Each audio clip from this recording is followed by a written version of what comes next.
I'm Jasper Oliver, the Adult Programming Coordinator here at the Pearson Library, and this is our monthly poetry salon and open mic. This is the 6th one in a row that we've done and counting. I have known Valerie for probably 25 years. So we are neighbors, and until she moved to Wake Robin, we would go on a walk along Orchard Road almost every day, certainly every other day. And so she would share her perceptions of nature and of the trees, and sometimes would be inspired to recite poetry as we would walk along. I also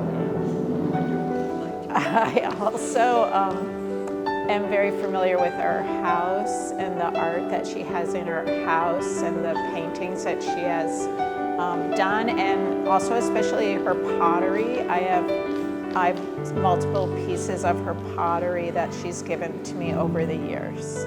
And so delighted tonight to be featuring Doug Courier and Valerie Graham. I've had the pleasure now of knowing Valerie Graham and her tenant Joe Bergen tenant and friend Joe Bergen for just a little bit through our Noontime Poetry Reading Society, which is another group that meets here at our library once a week to read through whole books of poetry at a time.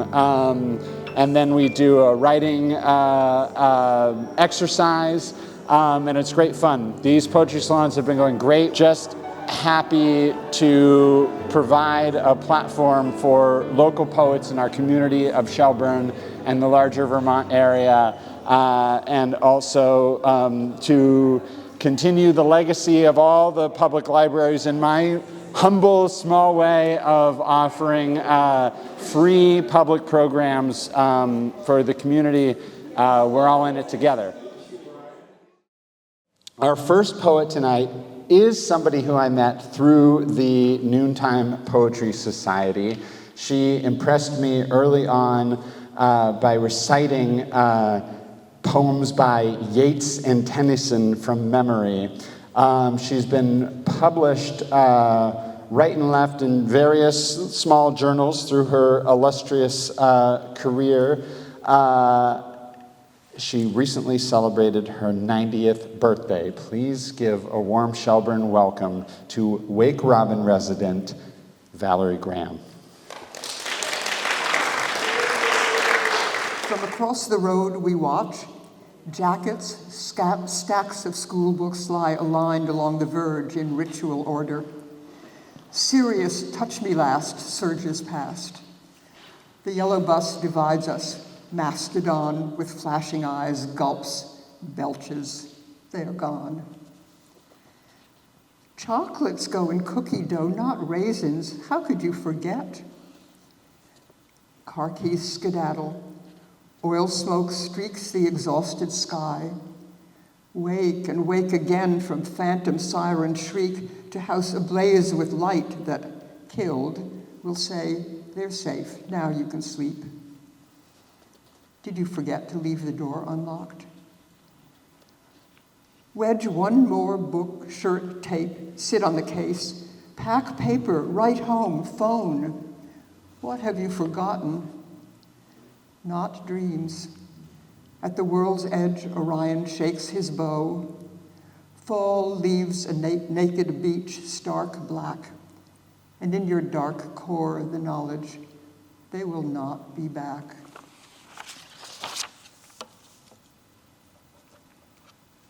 Closing the camp on a more cheerful vein. Sunday. Last breakfast, and we lack the fixings. At the store, we plunk our $1 down and ask for butter. It's from Minnesota, Land O'Lakes, the only brand we find. Milk is local, and we have to choose. Valley Holstein browse broad bottom pastures. Milk a thin blue stream, while up country where the slopes are steep, Jerseys and brown Swiss scatter round as rocks, little, lithe, looking as if their two north legs were sawn off short to hold them on the hill. From close-cropped stubble, they make milk too rich to drink. Ben & Jerry's milk, heart-clog milk, buttermilk. Forget good sense. We won't be back all winter.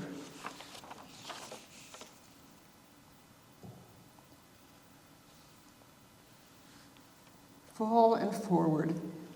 If I talk about Orion and the Pleiades, does everyone know who I'm talking about? Anybody need a little explanation of that? Okay, I guess everybody knows. You will not read Redemption in the Stars. They spell out death in life as cruel as any lover. In September, on a moonless night, the seven sisters hover between two hills, expecting Orion. Kite on point, tethered to Taurus's horns, they dance, execute defiant rond de jambe, alluring arabesques, only slightly rumpled in anticipation of the arrow in the back. So you dance, inept in April, in August to applause, stumbling into fall and deeper in your cracked pink shoes, waiting for the hunter. And what a brilliant stage is set for him. On he strides, brandishing his bow, hooks a thumb into his belt and bellows, dance. Perfect your plie, your pas de chat. Pant through the deep-bottomed hurt. Look into the lights. You cannot see the bowman's eye. The brightest night of all will make you gasp, and death is only a breath away. Dance.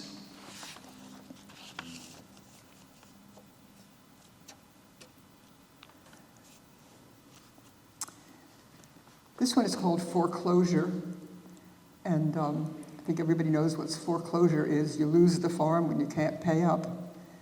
And this piece is probably set in a little earlier on when people were struggling to make their way in this new land, probably 19th century somewhere, although I don't know exactly. Foreclosure. His father's fathers settled on this land, wrestling the plow and carving out the furrow from rich earth crumbling beneath the hand.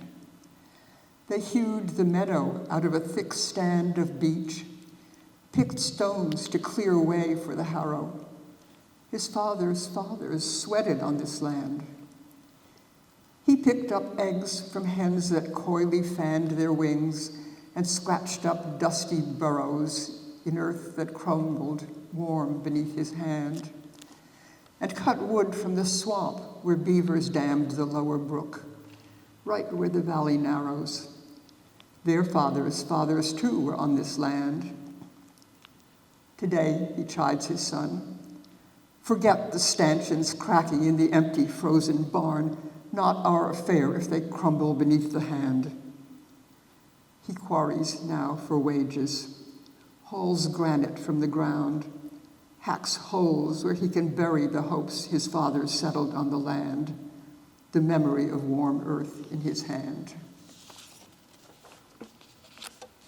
Hope that made you cry. This poem, what did I write for a note here?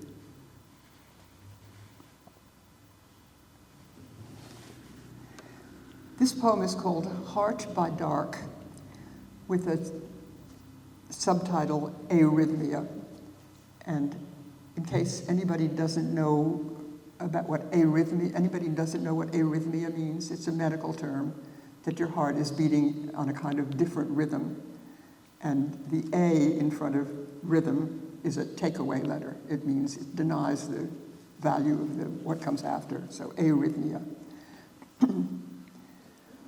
Lilac scent powders the evening and softens the night air in starlight, in white light, in eagle beak, arrow stretch, dipper light, peeper trill, frog cackle, Cassiopeia light, moonlight that quietly creeps from the sill to the rug, climbs the feet, scales the patchwork to wake under the rumpled covers, heart pound, drum roll, sound so strong, in kettle, copper, jive, sweat slide, syncopate, black band, bass. Every second flashing red on weeping willow walls reflects the sleeping rhythms rumbling deep inside, beside, jump, start, off, scared of the dark, beat, jolt through a marathon, skip, clutch, swallow hard and sit up, but don't stop your crazed beat through the white, dark, lilac-scented, peeper-humming, never-sleeping, last-forever full moon night. I'm sorry, I should have introduced that one to say that this was written at a time when I had had a car accident and my heart was going all over the place. And that was what it felt like. I got over it, thank goodness.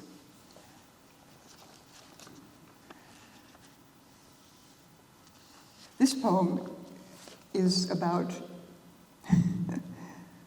domestic communication, or lack thereof. Holding in is the first lesson. All night, the exhaust fan creaks against a greasy breeze that straggles from the south. We could move the fan, but it's too much trouble, you say, and bury your good ear in the pillow, shut your eyes and breathe. I toss and roll in the reluctant tide that holds us, sleeping or not, and hot apart. First light lets loose the blackbirds in the cherry tree. It is rich with red, and swallows swoop at me picking, while grackles telegraph to distant cousins, "Come, now." Tomorrow it will be bare. And in an early morning kitchen, thick with coffee and unspoken words, you will lean the ear that hears into your palm and lower your eyes to search the bottom of your empty cup.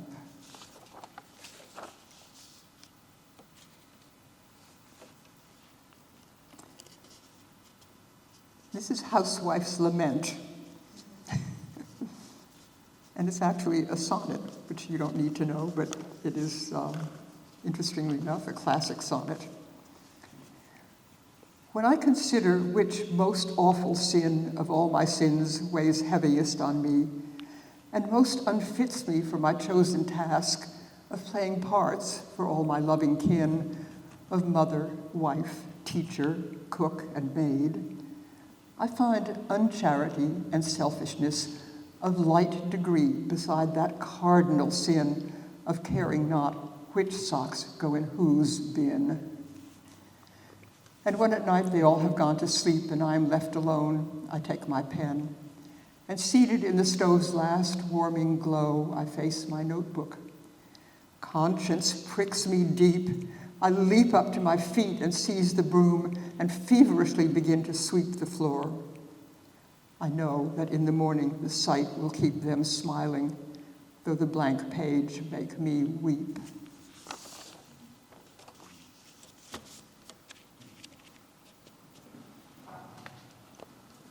This next poem is a narrative poem. It tells a story. It's a little longer, and it'll tell the story, and it's called Milking Lessons. He followed his grandfather to the barn when he was 3, stretching to match the easy stride. They gave him a quiet cow to strip. She stood and let him learn.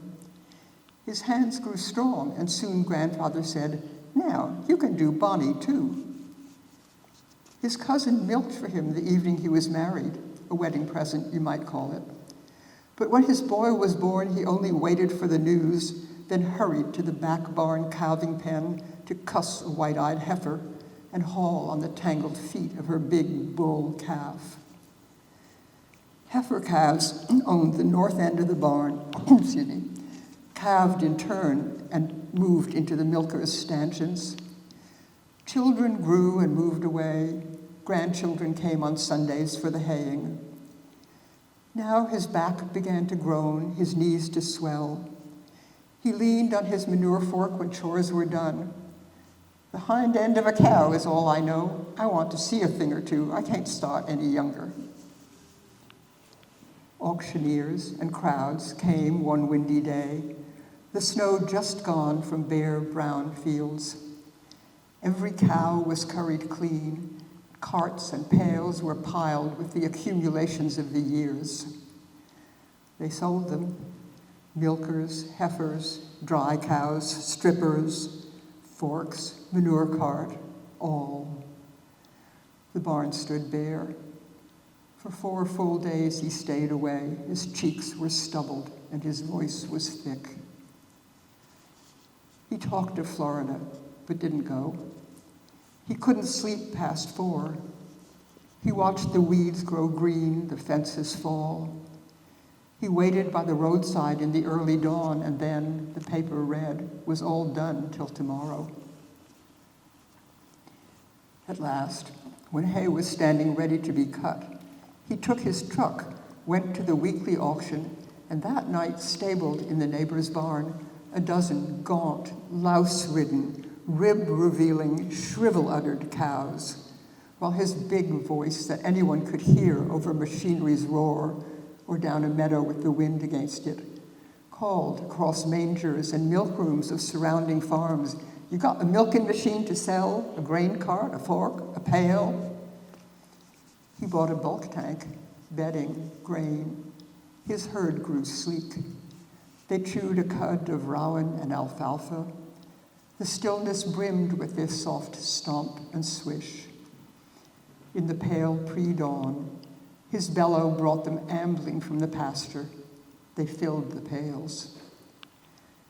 "You spend your whole life learning the thing," he says, "and then you die and forget it all."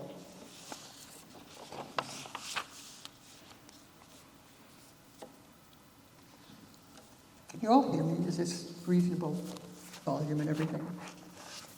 No complaints? Okay. This is newsreel, 1945. I was a child at this point, of course, but I remember the war and the newsreels that we saw when we went to see Shirley Temple movies. They didn't spare us the newsreels.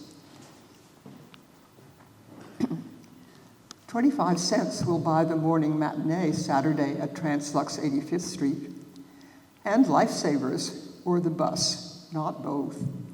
I walk. Shirley Temple, little pink and dimpled general, salutes, sells war bonds in the lobby. I am waiting for the lion's roar, but first a camera cracks staccato through its jolting eye. War is black and white. A grainy river runs between white fields splashed black with poppies. No birds. Close up, the current clarifies to caricatures. White hands clutch a chest, a child. Black eyes. No one looks back. A cartoon cloud of penciled dots, a distant drone. Now dots to bees, drone to buzz, to thunder, and the river breaks its banks, roils the wheat, crashes to impossible shelter of unripe stalks. Lightning in sharp bursts. The storm recedes to swarming bees, to crayon cloud.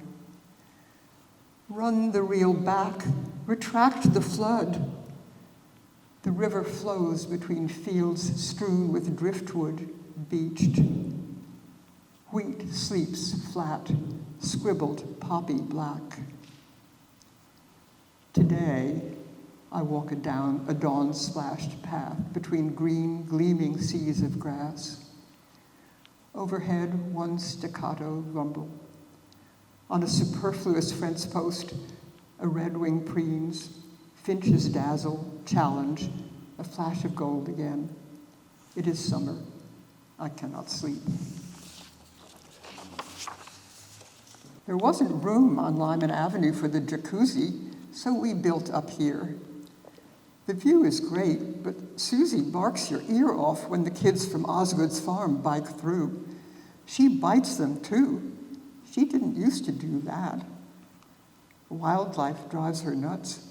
At nights she hears foxes, I guess, chewing, which reminds me whatever it is the Kemlon people do, they have to do again.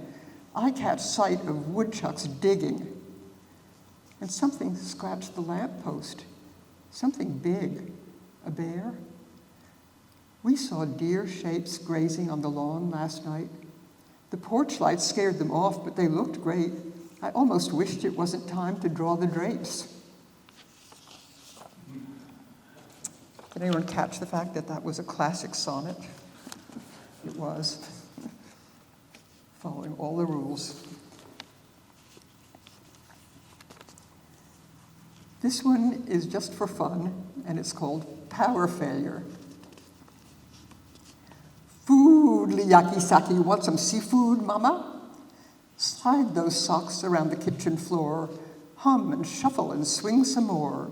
Sink full of dishes, throw them on the floor. Dodge the fragments, hopscotch through, cross the knives with a penny or two. Stand on your head, the ceiling's blue. Rain on the windows, wash them clean. Snatch that word from the fading screen. Dance in the dark with the jitterbug queen.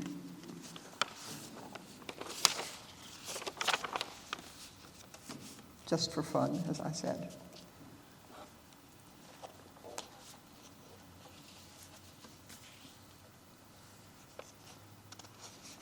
We're getting close to the end. This is a classic sonnet again, and it's called Sonnet Summer 17. And of course goes back to a 17-year-old's view. Was it dance I wanted on that night when music of the dancings drifted out the open doors? Choked, alone, with doubt, I said your name. Broke the music to white night noise, frog croak. Was it maybe light I longed for? Lamps shone distant, warm about the room. From the silent summer house, I begged the moon to keep your pathway bright. Was it you I wanted? How I ached with wanting. Surely it was you. Scent hung heavy where the shadowed peepers chanted. Honeysuckle scent, warm, opaque, waiting down the countless moonlights spent, awake, wanting, waiting to be wanted.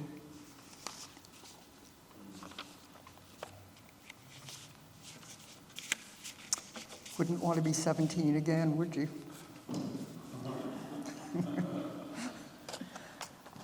Okay. This is a little poem. Almost there. Little poem. Why not cut down the weed tree that screens out the lake? Because the robin chirring in an upper bough, because the red spring scrim, because the catkins, the windy creek, because the waxwing displaced, because the sky that tries to float away from me tangles in a bare branch.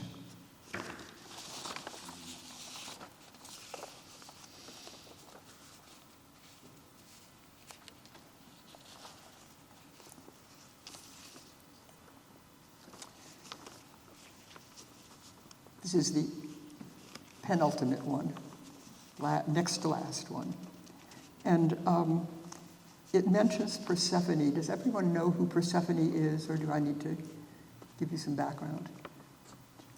Just a reminder. Just as a reminder, she's the voice of spring arriving. She spends half her life in the underworld in Hades, and when it's time to be spring, she's released and she can come back to life and come back to earth. You know the way it is in fall, the moon, a diamond disk, collected, poised to polish granite. Windows glinting squared moons, your shadow cavernous before you, no stars, the sky so white, and every breath a knife blade in your throat. Crickets scratch up silver, mist merges to a lake in swayed light, starts as a scrimmed backdrop, burgeons, bellies, swells. Dare you walk? You could lose your legs, feet down among summer's dead fireflies and seeds of uncut orchard grass. The stuff of myth. Persephone again. The ice queen in her cave unkissed, and you falling in. You know the way.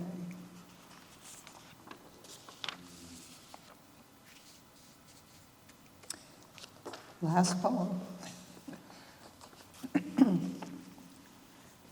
All your life, you kept your mouth folded tight and your legs crossed. Your forehead is plowed into furrows, and your crow's feet sag with the seriousness of it all. Chewing your pencil under the lamp and bundled into your sweater, you cross words with concentration, while the moon glints off tin roofs and stirs your closed curtains.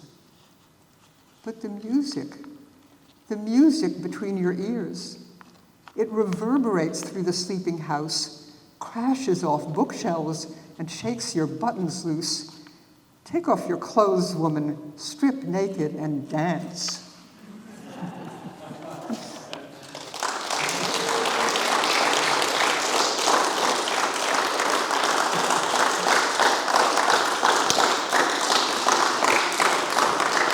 Thank you. Thank you. I've got to undo this somehow. If anybody, can we ask you any questions? Oh, sure. Is there time? Do you have any questions or comments for Valerie? If there's time, that's good. No? I have one. Okay. What am I supposed to do with There's this? such a wonderful, in my view, almost primordial and romantic quality about your work, and I'm struck by not only the evocativeness of your imagery in your poetics, but also the way sound works. You know, there's almost an onomatopoeic poetic nature to some of your poems, and there's certainly alliteration, consonants, assonance, all that. And I wonder if you could share with us what the relationship is for you in language and poetry between meaning or image and sound. Oh, my land, you're asking me philosophical questions. I don't know that I can answer that. I mean, any answer will suffice. I guess images come into my head, and then one sound leads to another, and they join up. And I don't know how to answer that. It's not like I have a little list of potential images or alliterations or whatever. I like alliteration, but it either comes or it doesn't. Well, what about that, Oh, why do you think that babbling brook-like quality, that, the musicality, how do you think that's coming through so clearly in your work and others, but not everyone's, Well, music is pretty strong for me, and I respond to things that do have a flow, a musical flow. So I do read work that doesn't have it, and it kind of jars me. So it's just the way I am constituted, is that I want some musicality. I want some flow and rhythm and so forth when I read poetry too. So. Lovely. Any other questions or comments? Yes, John. Where do you like to be when you write, environment-wise? What have you found that really lets you kind of dig in and write the best? I can't answer that. I mean, I need a writing surface, obviously, so preferably at a table or so forth, but not on my lap. But no, I don't have a sacred space for writing or anything. Although it's likely to be on my kitchen table or my eating table in my. Do you make a time? Do you have a specific time that you write? Or do these things come to you and you scribble them and then you come back to them? I guess I'm wondering about process. Do you sit down at the table and determine to write between 8 and 10? No. I usually have something that I want to write, and then I sit down and hope I have the time to do it.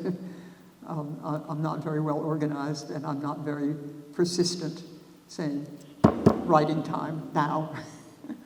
It's lovely you use your senses and color and odor.